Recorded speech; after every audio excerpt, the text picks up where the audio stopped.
Nah, guys, kembali lagi di channel Apresitorus, di mana channel ini akan memberikan diri kamu suatu informasi baik dari pekerjaan, asmara, keuangan, serta kehidupan diri kamu secara general.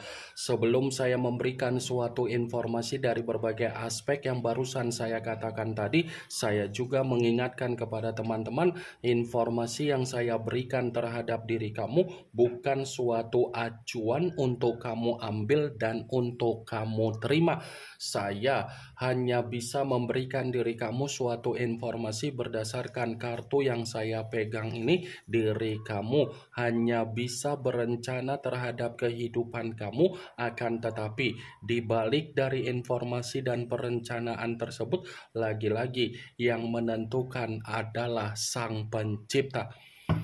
Sebelum saya mengambil satu persatu kartu yang saya pegang ini secara acak, saya juga mengingatkan kepada teman-teman apabila ketemu dengan channel saya agar menekan tombol subscribe-nya dan menyalakan loncengnya supaya next video saya lebih semangat untuk memberikan suatu informasi baik terhadap kondisi energi kamu, manusia yang selama ini kamu prioritaskan, serta pihak ketiga dia. Oke geng, kali ini saya ingin mengambil satu judul, tetapi judul tersebut masih ada kaitannya dengan kartu yang saya pegang ini. Apa yang ingin disampaikan oleh kartu yang saya pegang ini ketika saya mengatakan apakah kondisi air mata kamu tergantikan dengan keadaan dari air mata manusia itu. Apakah kartu yang akan saya ambil nanti akan memberikan suatu gambaran yang bersifat positif atau memang justru kebalikannya? Kita langsung saja. Saya akan mengambil beberapa kartu, di mana kartu yang akan saya ambil nanti bisa saja bersifat resonat, bisa saja tidak bersifat resonat. Semuanya saya kembalikan terhadap pola pemikiran kamu, semuanya saya kembalikan terhadap situasi energi yang kamu miliki untuk saat ini.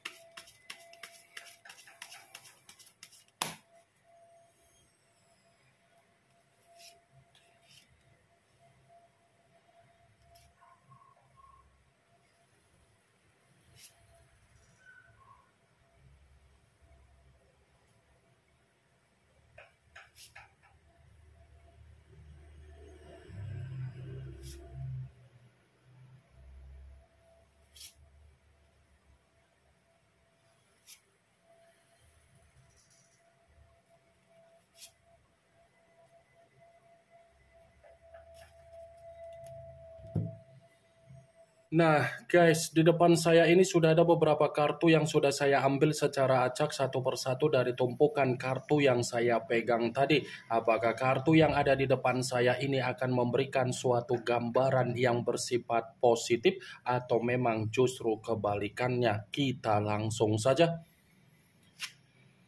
Muncul kartu ini. Sekali lagi saya mengatakan muncul kartu yang saya pegang ini, di mana kemunculan kartu yang saya pegang ini seperti memberikan suatu isyarat atau gambaran, tetapi gambaran yang ingin saya sampaikan terhadap diri kamu, terlebih dahulu saya ingin mengarah terhadap diri kamu sebelum saya mengarah terhadap judul tersebut. Kenapa terlebih dahulu saya ingin mengarah terhadap diri kamu? Kalau saya kembali untuk mengatakan bagaimana situasi komitmen kamu, saya yakin dan saya percaya posisi diri kamu inilah yang terlalu mendominasi untuk menasehatin, membimbing, dan mengarahkan manusia tersebut. Saya yakin dan saya percaya kondisi diri kamu inilah yang terlalu lebih mendominasi untuk membimbing manusia itu, menasehatin manusia itu, serta mengarahkan manusia tersebut. Tetapi tindakan kamu ketika kamu melakukan hal tersebut, respon dari manusia itu bertolak belakang terhadap diri kamu. Ya kan? Kamu berusaha untuk menasehatin diri dia dari apa yang menjadi karakter dia. Tetapi ketika kamu menasehatin, malah manusia itu tantrum, marah, emosi, sakit hati, kesal, kecewa melihat diri kamu. Di satu sisi kamu bertindak secara tulus dan bersifat seperti positif, tetapi di sisi lain manusia itu berpikiran secara negatif terhadap diri kamu. Kartu pertama yang saya pegang ini adalah kartu The Emperor, yang dimana kemunculan kartu ini mengarah terhadap unsur api berlambangkan 3 zodiak, Aries, Leo, dan Sagittarius. Kalau seandainya saya mencoba untuk mengesampingkan ketiga zodiak tersebut, saya kembali untuk mengatakan terhadap diri kamu, ternyata orang yang dipertemukan terhadap diri kamu tidak bisa menjamin suatu kebahagiaan dan kestabilan secara komitmen, malah diri kamulah yang bisa menjamin dan memberikan suatu kebahagiaan dan kestabilan. Wajar manusia itu tidak mampu untuk memberikan diri kamu kebahagiaan dan kestabilan. Secara karakter manusia itu egois, secara karakter manusia itu lebih mementingkan dirinya sendiri, secara karakter manusia itu tidak ada kedewasaan. Wah geng, kalaupun manusia itu saya katakan ada kedewasaan yang ada di dalam manusia itu hanya sekedar perkataan yang keluar untuk meyakinkan diri kamu, tetapi tindakan tidak ada kedewasaan. Ya, ibaratnya komitmen yang kamu bangun terhadap manusia itu hanya berbicara secara tanggung jawab dan hak, tetapi kamu tidak mendapatkan apa yang menjadi hak kamu, sementara kamu sudah memberikan apa yang menjadi kewajiban kamu. Sementara manusia itu tidak memberikan apa yang menjadi kewajiban dia, tetapi dia mendapatkan apa yang menjadi hak dia dari diri kamu. Apa yang barusan saya katakan tadi bukan berarti saya ingin mensugesti apa yang menjadi pemikiran kamu agar pemikiran kamu bermain dengan ucapan saya tersebut. Wah geng, saya hanya sekedar memprediksikan kartu yang saya pegang ini. Sekalipun saya mencoba untuk mengkaitkan kartu yang saya pegang ini terhadap judul tersebut, saya akan membenarkan kartu ini. Membenarkan dalam arti apa? Saya mengakui kondisi air mata kamu yang terjadi ketika kamu ada komitmen terhadap manusia tersebut. Tetapi untuk saat ini, kondisi air mata dialah yang dia rasakan yang terjadi karena bisa saja dia masih memantau diri kamu, dia masih memperhatikan diri kamu, dan dia masih ketergantungan terhadap diri kamu, dan dia masih terobsesi terhadap diri kamu. Muncul kartu Six of Swords, yang dimana kemunculan kartu ini berbicara secara pedang, tetapi pedang tersebut terdiri dari 6 pedang. Kalau seandainya saya mencoba untuk menarik satu pedang dari ke-6 pedang tersebut, pedang yang saya tarik ini lagi-lagi masih membenarkan judul itu. Membenarkan dalam arti apa?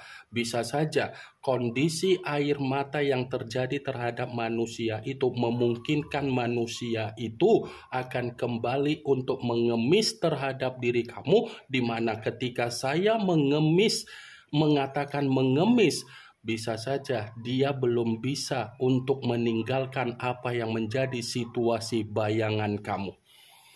Saya masih akan tetap mengatakan terhadap diri kamu, ini bukan hanya sekedar air mata yang sedang terjadi terhadap diri dia, tetapi kondisi kehidupan dia pun lagi menerima apa yang menjadi kekacau balauan dia. Muncul kartu Seven of Pentacles, yang dimana kemunculan kartu ini berbicara secara koin, tetapi koin tersebut terdiri dari 7 koin. Kalau seandainya saya mencoba untuk menarik satu koin dari ke-7 koin tersebut, koin yang saya tarik ini pun masih membenarkan judul itu, tetapi dalam arti apa? Air mata yang selama ini kamu rasakan itu adalah kondisi di mana manusia itu sedang menerima apa yang menjadi menjadi tabur tuai dia, wak geng. Apa yang dia lakukan terhadap diri kamu, itulah yang sedang dia rasakan. Apa yang kamu terima dari perlakuan manusia itu, itulah yang sedang dia alami. Seven of Pentacles, apa yang dia tabur, itulah yang saat ini sedang dia rasakan sendiri. Muncul kartu Nine of Cups, yang dimana kemunculan kartu ini berbicara secara cawan, tetapi cawan tersebut terdiri dari 9 cawan. Kalau seandainya saya mencoba untuk menarik satu cawan dari ke-9 cawan tersebut, cawan yang saya tarik ini lagi-lagi masih membenarkan judul itu. Tetapi dalam arti apa? Ini bukan hanya sekedar berbicara secara kondisi air mata, tetapi dia pun menerima apa yang menjadi kesengsaraan dia sendiri. Muncul kartu The Devil, yang dimana kemunculan kartu ini mengarah terhadap unsur tanah, berlambangkan 3 zodiak Capricorn, Taurus, dan Virgo. Kalau seandainya saya mencoba untuk mengesampingkan ketiga zodiak tersebut, lagi-lagi saya akan mengatakan ternyata air mata yang saya katakan tadi ini adalah suatu resiko ketika dia sudah memberikan diri kamu suatu penyakit ketika ada komitmen. Ini bukan hanya sekedar berbicara secara air mata, ada kabar buruk, ada dampak buruk, dan ada suatu kondisi secara kesehatan di mana manusia itu lagi menerima apa yang menjadi penyakit dan sakit dia, wak geng. The Devil, lambang dari kata iblis. The Devil, lambang dari suasana yang bersifat negatif. The Devil, lambang dari situasi yang bersifat negatif. Muncul kartu Three of Swords, yang dimana kemunculan kartu ini berbicara secara pedang, tetapi pedang tersebut terdiri dari 3 pedang. Kalau seandainya saya mencoba untuk menarik satu pedang dari ketiga pedang tersebut, pedang yang saya tarik ini seperti mengartikan di mana manusia itu sedang menerima apa yang menjadi bentuk duka dia ketika dia memberikan suatu kondisi air mata yang selama ini kamu rasakan. Ada duka, ada tangisan, ada kesedihan yang benar-benar sedang dia alami saat ini, wak geng. Muncul kartu The Chariot, yang dimana kemunculan kartu ini mengarah terhadap unsur air, berlambangkan 3 zodiak Pisces, Cancer, dan Scorpio. Kalau seandainya saya mencoba untuk mengesampingkan ketiga zodiak tersebut, lagi-lagi kartu ini pun akan saya benarkan, tetapi dalam arti apa? Ini bukan hanya berbicara secara air mata, tetapi situasi dia pun benar-benar lagi menerima apa yang menjadi situasi frustasian dia sendiri, wak geng. Muncul kartu Eight of Swords, yang dimana kemunculan kartu ini berbicara secara pedang, tetapi pedang tersebut terdiri dari 8 pedang. Kalau seandainya saya mencoba untuk menarik satu pedang dari ke-8 pedang tersebut, pedang yang saya tarik ini masih membenarkan judul itu, tetapi dalam arti apa? Ini bukan hanya sekedar mengatakan dari air mata, tetapi situasi dia pun lagi menerima apa yang menjadi bentuk racun di dalam kehidupan dia. Racun dalam kategori apa? Intimidasi, tercekik, ada beban, ada kesetresan, dan ada situasi kedepresian. Ini yang ingin saya sampaikan terhadap diri kamu dari berbagai kartu yang saya pegang ini. Kemunculan kartu Eight of Swords yang terdiri dari 8 pedang sebagai kartu terakhir yang ingin saya katakan terhadap diri kamu, sebagai kartu kesimpulan yang ingin saya sampaikan terhadap diri kamu. Yang positif ambil, yang negatif buang. Sekian dulu informasinya. Salam kartu tarot, salam zodiak.